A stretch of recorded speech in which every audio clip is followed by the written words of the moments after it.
So every year with the Studio Series, there's always one figure that just completely sells out and is extremely hard to get due to how good it is. Last year was Hot Rod, next year is looking like Concept Art Megatron due to the fact that he sold out about 7 times already on Hasbro Pulse. And this year was Studio Series 102 Optimus Prime. Now, I finally got my hands on this guy, so I'm very excited to do a review on this guy. I'm also extremely sorry that it's been about a month since I last uploaded my channel, besides that little short that I posted like 3 days ago. So very sorry, but let's get into this. So starting off with the box art, it is Buzzworthy Bumblebee, so the box art is not amazing. Although this side doesn't look too bad when you put it next to a bunch of other boxes. Like, hold on.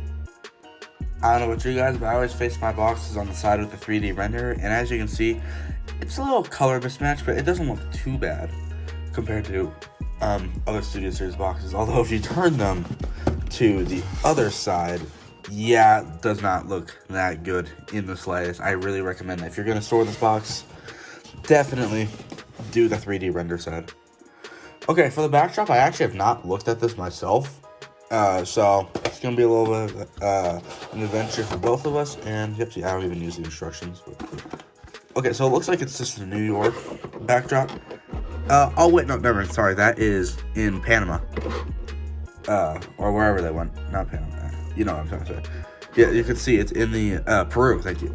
You can see it's in the little city that Noah, and Elena try and find, the other half of the key in, and that's where they end up fighting Scourge for the second time. So, yeah, very cool indeed. Now, bringing in the actual figure itself, let me tell you, this figure is worth every penny, even if you buy the version that's like 120 bucks on Amazon, which is the one I have right here. But yeah, this figure has absolutely amazing details. Like, I don't know how easily you can see that due to the way my lighting's set up, but like, look at that head sculpt. Like, that is just an absolutely beautiful head sculpt. You can see all the painting is amazing. You know, there's like close to no backpack. I mean, there's obviously a little bit of stuff here, but can't have everything, right? And you can see he does have a bunch of extra weapon storage ports on the back, which I really like, because I always love when you can store the weapons in robot mode. That way, because I always lose them, so I always love when you can store the weapons in a robot mode. It's one of my favorite things ever. But you can see a bunch of details on the legs. The wheels are all pinned, so they roll like really good.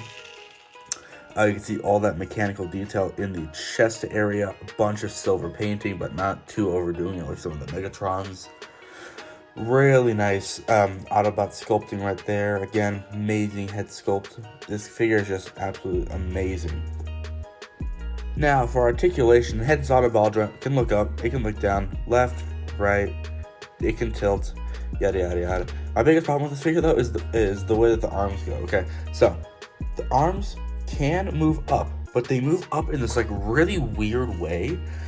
Although I can kind of forgive it because it's kind of due to transformation, but yeah, it's still very weird. The arms are on double joints, so they can go way past 90 up there. They can even go a little bit higher if you just kind of manipulate it a little bit like that. But yeah, there is a elbow rotation as well. There is wrist rotation, and the hands can go. The hands can go in a little bit due to for transformation. The waist there is a waist joint, and due to the way it transforms, there is an ab crunch. Like, what more do you want from that? That is amazing. An ab crunch on a Voyager figure.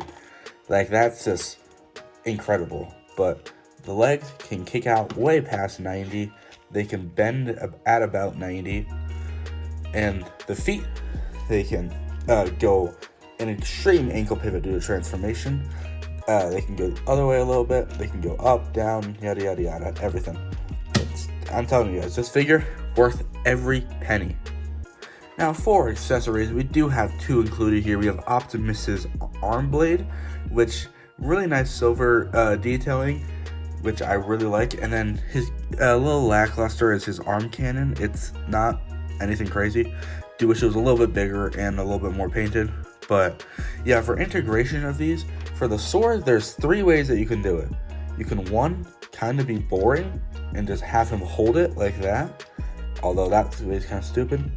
or there's a little peg right here that you can peg it onto his hand, which, don't get me wrong, definitely looks a lot better, but it's not perfect. The perfect way to do it is I will lift it up so you can see. There's a little port right there that if you just move the hand down, there's a little thing right here, and you can just peg it in, and boom. Now you got the iconic live action Prime swords. And in this position, I think it looks really good. The placement of this is absolutely amazing. It's almost flawless, honestly. You can almost like see nothing. You almost think it's attached. But for the adding of the gun, what you want to do is bring the arm over here. I recommend you just open this up just to give a little bit easier access to this gray thing right here. Rotate the wrist in, close it, close that back up too, and then you can see there's a giant hole in the back that I'll just peg into this hole right here on his wrist. So like I said, a little bit lackluster, but you know, can't have everything, right? It definitely does not look horrible. My biggest complaint about it though is this hole is blast effect compatible, but due to this thing, you can't actually put blast effects in it. So I don't know, that kind of takes me off just a little bit, but not too big of a deal. There is already an upgrade kit out there for the guns, so I'm probably going to be picking that up soon. So yeah. Now for a deluxe comparison, here he is next to Bumblebee and Mirage. I think these are pretty accurately sized, especially from some of the side things that we've seen from Mirage and Prime. This is very accurate. For the Voyager class comparison, here he is Rhinox and Cheetor, and you can see he just towers over both them. And yeah, I think this looks pretty good. Now for our leader class comparison, here we got Scourge, and this is pretty spot on. I'm gonna be honest with you, this is probably the closest size comparisons we'll see for any Transformers line, even like the mainline stuff. This is probably the closest we'll ever get to being them. Like spot on size accuracy.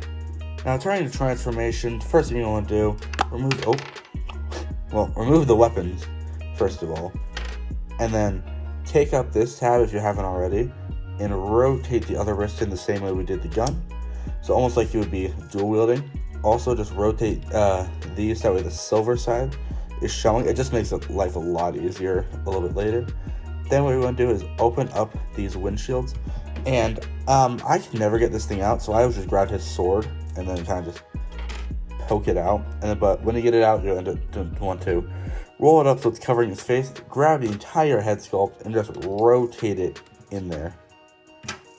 And then, yeah. Then close these up. Oh, hold up. There we go. That was weird. It just wasn't closing there. You can try and close these right now. I don't recommend it because they are a little bit of a pain. So I kind of just leave them resting like that. Then what you want to do, come over to the back. This is the entire front, so kind of just unpeg that. And then just leave that right there for right now. Actually, I lied. Bring it about to up here. And then use that ab crunch and just bend until it's basically at its fullest extent. So you're looking at something like this right now. Then bring the arms up. And just like every G1 Prime, move this out the way and then just rotate this entire thing over here. Then what you're going to want to do is, like I said, for transformation, bring these up and then just kind of like bring them back down. And then what you want to do, so you should look something like this. Then this little thing here, just pull this out, at least to this extent right now. You don't need to fully bend it out yet, but at least to that. Then what you're going to want to do here is line everything up, so that way this fits in just like that. Then you can unroll everything and just bring it up and tab it in just like so. You can then bring the Autobot logo down, and then boom, there's basically one side done. Now, before we forget, roll out the wheels in here. They are on pins, so it's going to take a little bit of strength, but you should be able to do it with ease. Then come to the same thing. Actually, no, I lied. Make sure to get this thing down, because I always seem to forget this. So make sure to get this little gray piece down, and then I recommend doing it right here as well. I just always forget it. But then bring the hand, do the exact same thing that we did on the other side over here. Rotate it. pull out this thing. Then line everything up so that fits in there. Then just tab it in up there. Then bring out the Autobot logo, and that's basically the front done. All we need to do now is take these, and I recommend you take them both at the same time, or else they are a little bit of a pain, and kind of just like line them up and then just press down so that way they both get put in there. And then last thing you want to do for the front is just come over here and then just push this thing in to a point there's like no seams right there. And there you go. You basically got the front, you got most of the truck done. Now here we come to the legs, which is my least favorite part. Not because of the transformation, just because of how it turned out. What we want to do, there's a little blue thing right here. What you want to do is rotate it just like that. And then just like get your finger under there and then just pull that up. Then finish rotating this, straighten out the legs. And then we can take the foot, we can rotate it the same way Scourge does. And then just tab it in right there. Do the exact same process on the other side. So take this blue thing, rotate it about halfway, get your finger under there, get that up all the way, and then rotate the foot in just like so. What you're then going to want to do is come here. If you want to store your weapons on it, grab the sword. There's little pegs right here that'll peg into right here. And I just leave that, I recommend kind of like leaving it angled up. We'll angle it down later, but just leave it angled up right now. Then, like most G1 primes, there's little tabs right here. You just want to tab them in, and then just like kind of like make sure the wheels are like lined up properly, so that way it will roll. Then what you're gonna want to do is bring the sword down, then take these shins, bring them back. There are a couple ports that will slot into these here, so you just want to get those lined up just like so. Then repeat the same process on this other side. Line these up and tab these in. If the legs become undone, don't worry, just peg them back in.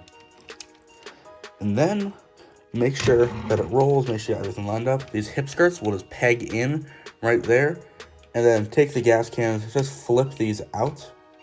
And then for some finishing touches, grab his gun. There's a peg on the bottom that will peg into, there's a little port right there. Here, we'll see if I can get it to focus on. There's a little port right there that this tab will just peg right into on either side. And then voila, you got his vehicle mode done. And I'll be honest with you, this vehicle mode from the front looks amazing, but then when we just turn it to the back, it just, I don't know. Here, let me put my camera down just a little bit so that way it's a little bit easier for you guys to see it. So yeah, here is our vehicle mode. Don't get me wrong, this definitely looks good, but like I said, this back thing, I don't know if I like it. The engineers for this did say that they just end up just running out of budget from how good they did up top, which does definitely kind of suck, but it's not too big of a deal. But yeah, the legs are definitely a little bit lazy, but seeing all 6 wheels are pinned on, so this thing rolls like a beauty if you transform him properly. And then yeah, so let's take him in for some vehicle mode comparisons. Now here for the vehicle mode comparisons, these all seemed pretty sized well, you know, from that last shot we saw in Bumblebee, the Bumblebee movie with Optimus and while we were driving side by side. I feel like Optimus should be a teensy bit bigger, but I don't think it's that big of a deal, because this seems to be pretty decently accurate in the first place. And then for the very brief scenes that we saw in Peru with Optimus and Scourge, this seems pretty spot on. One of the things I've been loving with these recent studio series is that all these figures have just been completely spot on with the size. And I think Hasbro's definitely doing an absolutely amazing job at it. But yeah, definitely amazing size comparisons. Now for my final thoughts on Studio Series Rise of the Beast Optimus, like I said, this guy's worth every penny. This guy is an absolutely amazing figure, especially in robot mode. Yes, the vehicle lacks a little bit due to that backpack, but honestly, it's not too big of a problem. I'm sure they'll come up with some sort of upgrade kit for this guy at a later date. But this guy's articulation is amazing. You can see I'm using that ab crunch for this. So the articulation of this guy is absolutely amazing. Detailing is amazing. Transformation is basic, but not too basic. And very reminiscent of what we've seen with the other G1-ish type primes.